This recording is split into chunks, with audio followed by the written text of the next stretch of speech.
Amazing goal by Ricky Villa.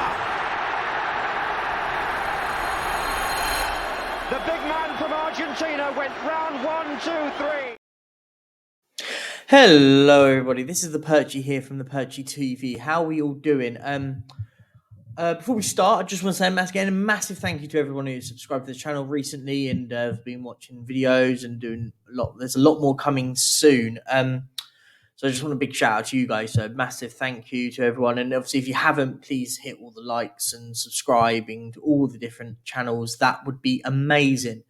We'll talk about today quickly about our defence and why I think it's an absolute disgrace.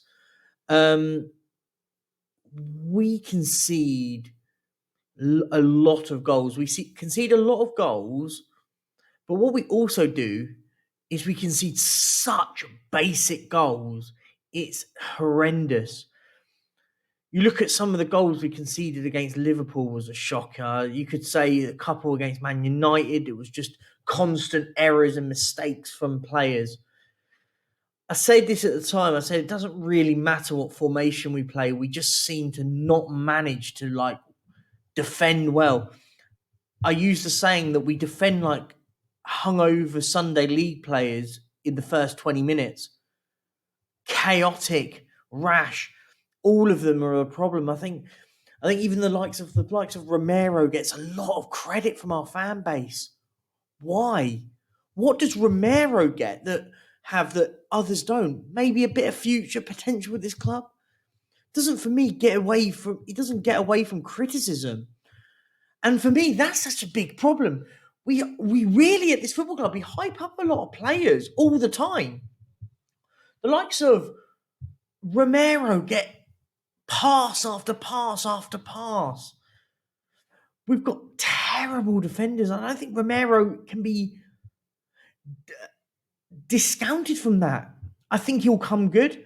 I think he will be a good player in the future. But it doesn't mean right now he gets away scot-free, because he doesn't for me. I don't think he gets away scot-free at all. Some of the errors against Liverpool were his fault. And we sort of build on to this, guys. We sort of work through this and work through all of it. What is going on at Tottenham at the moment? We have got so many problems defensively. It's worrying. And someone made a great point to me the other day. Yeah, they actually mean, well, the problem is now, what's also problematic is we don't really have fullbacks. You could argue maybe Emerson Royale. Maybe that Ben Davis, but I've put him in the selection of centre backs. That's a problem. Where else, guys, are we going to? Where else have we got fullbacks? So we've drawn ourselves into playing as a sort of a back three with wing backs, unless we're going to offload these players, which we won't be able to. We've even signed ones that haven't even come to the club in Adoji, who hasn't even joined. So I think we're going to be stuck with a three back. I'm not a massive fan of it, but I feel like it's the only option. Look at that list on the thumbnail. Eric Dyer. How's he still playing football? And on my stream on Monday, if you haven't seen it, go and check it out with United Spurs of America. Me and Jacob were discussing this with Eric Dyer. How does he still get game time? Something must be a reason. There's got to be a reason why the likes of Eric Dyer get game time. And it can't be this notion that he has to play. He's friends with Levy. I don't believe in tin hat behaviour. For me, that's theories and unexplained. And I don't believe in all that. I believe in realistic approaches and why things happen. For me, there's got to be a reason why managers like him. Conte loved him. Conte was a massive fan of Eric Dyer. He came out publicly and said he could be one of the best defenders in the league. Based on what? Based on what? I think the only real manager that I thought got a remnants of something out of him was actually Jose Mourinho. He actually got something out of Eric Dyer. For me, massive problem that is. That's a massive issue. Massive, in my opinion. We move on. Davinson Sanchez. I mean, if I was him, I'd be furious. Because he must be looking going, how am I not starting over the likes of Eric Dyer? And by the way, I'm not saying Sanchez is a solution because he's really not. I think he's absolutely terrible. I think he's rash. He's all over the place. And I think he's not a very good defender. We bought a pup in him when we bought him from Ajax. But how does he not even get an opportunity when the likes of Eric Dyer start every week? How? Romero makes a lot of mistakes and Sanchez still doesn't get a chance. Again, I think Romero's a better defender than Sanchez, but doesn't even get a look in. Moving on, Clement Longley. He's on loan. I can't wait for that loan deal to be over and we do not purchase this man. I think he's a pup. I think he's terrible. I just sit and go, what are we doing? Just not buying credible centre halves. I'm not sitting here saying we should go and sign the world, the greatest. Not at all. But Clement Longley's not the answer. The fact we're talking about extending him with a £12 million bid to Barcelona. Why? Why? He should be sent back to Barcelona and that's it. Let them deal with it. Because I bet you in 6 months' time he'll go on a free to someone. Not a very good defender in my opinion and not the solution at all at Tottenham. At all. Who's next? Ben Davies. I'm actually not going to sit there and slag off Ben Davies because I don't think he's the greatest defender in the world by any means necessary. But I tell you what, he puts a shift in when he can. Not the greatest, squad player. He isn't going to sit there and moan by being on the bench. But let's be honest. If we're ever going to progress, it isn't with Ben Davies at centre back, is it? Be honest with yourselves. He's not the solution. He's in his 30s now. So what? It's just going to be a squad player until he's 33 and then we boot him off. Get rid now. Start again, really. But if he capes, it wouldn't be the end of the world. Who's next? Jaffet Tanganga?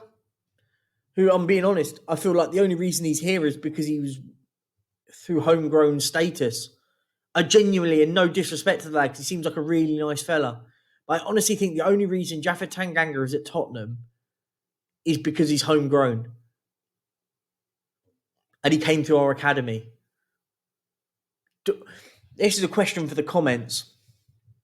Where in the Premier League does Tanganga play and go and start week in, week out? Doesn't get into Southampton and they're bottom of the league. Everton, no. Forest, no. Leicester, no. These are teams. Leeds, maybe, probably not. See my problem. Where do these players lie? Because they don't lie at Tottenham. Let's be honest. So, we've got a lot of problems defensively, by the way. Loads. And by the way, this isn't just on the defenders. But I know it's titled Our Defence is a Disgrace. Because it is. It's a shambles.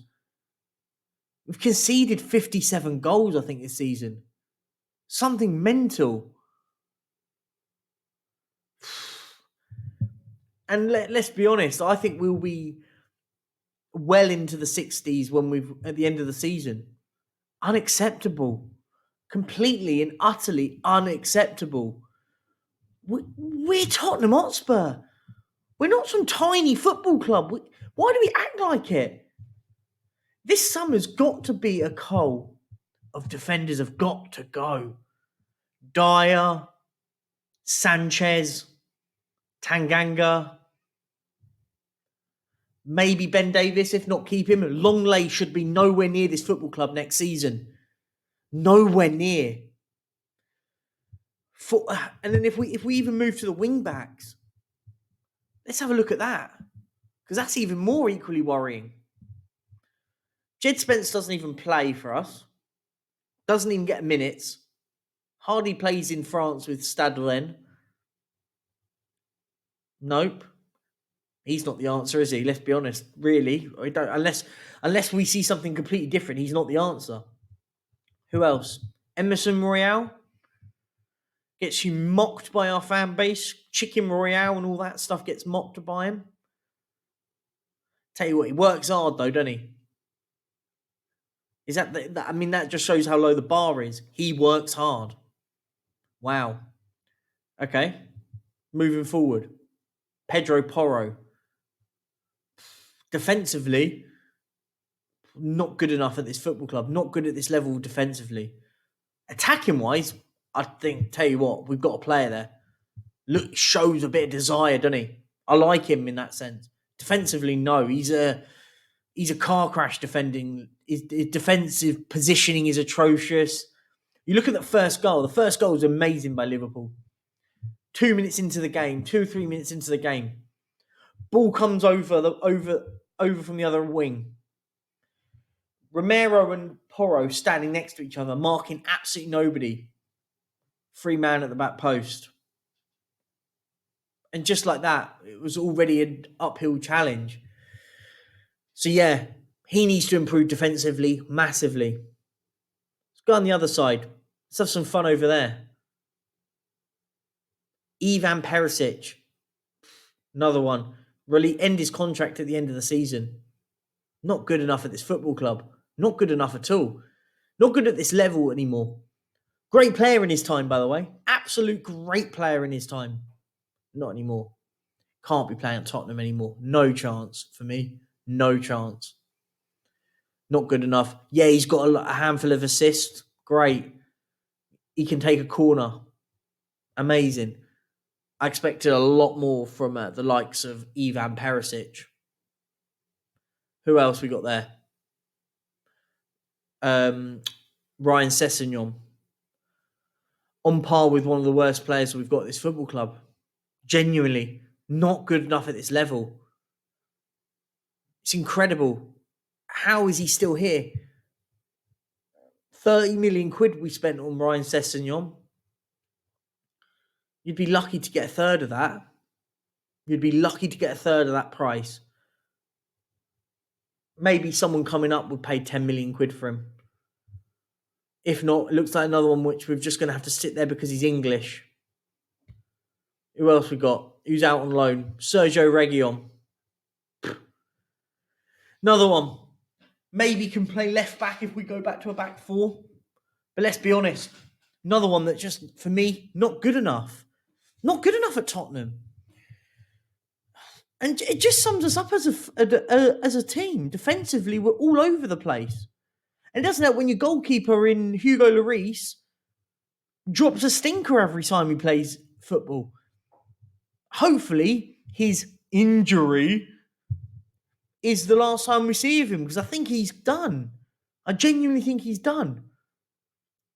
I think Fraser Forster deserves a lot of credit. I mean, you know how bad our transfer window is when Fraser Forster is arguably the best signing we made this summer. Wow. Last summer, the best signing we made was a free goalkeeper from Southampton. Says absolutely everything wrong at this football club. Everything wrong. And people were telling me, Perchy, an 8 out of 10 window. What are you on about? If we'd got a centre-back, it would have been the best window in the summer. Where's the receipts, guys? You all told me that we were signing great players. Great players. Ivan Perisic is going to be amazing. Romero's going to have another full season with us. Even the likes of Kulusevski. He's not been great. Bentancur, I think he's been good, but his injury could be concerning. And that's what I mean. We talk about the defence, and that's what this video is titled about. Our defence is an absolute disgrace. But we have to go and find an ethos now. And I think that is such a key point. We need an ethos. What is the defenders that we need? Because let's be honest, I think the only one would probably agree on is Romero's to stay. Happily let the others go. I don't think Romero is as great as everyone makes out to be. I'll be honest. I genuinely don't think. I don't see the hype. All I see is a man that runs around and gets booked all the time and sent off most of the time, giving away silly fouls. So from that point, I go, then who do we want? Who do we want in? For me, if Romero stays on that right, the middle person is so important. If we're going to stick, let's just, for hypotheticals, we stick with a 3. Hypothetically. For me, I want to play back 4, but hypothetically, for this conversation, we'll play a back 5. And our 3 centre-backs. If Romero's the one on the right, who's the one in the middle? Because it's got to be a leader. We have to go in, and if we have to spend a lot of money, we have to go and buy a leader. It doesn't even have to be loads of money, but it's got to be somebody that commands respect from the middle of centre-back. Who do you go for? Do you look at Chelsea and go, maybe Koulibaly? I mean, I wasn't a fan of him before. Still not. I don't see it. For me, there's a few others. Joachim Andersen from Palace has got to be the one we look at. It's got to be the one we look at. Fits what we need. Then why not go and get him? Spurs is an upgrade from Palace. Would you have Mark Guehi as well, the pair of them from Palace? I don't see why I wouldn't. And it's frustrating. It's genuinely frustrating at Tottenham. One name I heard that was sort of floated about, Aymeric Laporte. Now that's the sort of signing you go, do you know what? Go and spend the money on him. If you have the audacity and the ability to, go and do it. Laporte would be a perfect player next to Romero. And you could play him in a 2. Laporte on the left-hand side, Romero on the right side of midfield, of centre of defence, and then get proper. And then if you're going to go attacking, you get a number 6 with Udogie on one side and Porro on the other. I like that defence. And as long as you get someone like an Ugarte, a really good DM, a number 6 that can just break up play, sit as a centre-half if you have to when you're going forward. So I'll leave it at that, guys. Smash the likes. Let me know in the comments what your thoughts are. And if you haven't, please subscribe. Please subscribe to the Twitch account and the Twitter account as well. I'll leave you at that, guys. For me, the defenders is such an important role next season to improve. We need at least 2, maybe even 3. I'll leave you at that. Let me know in the comments, guys, as well, who you want. Peace out.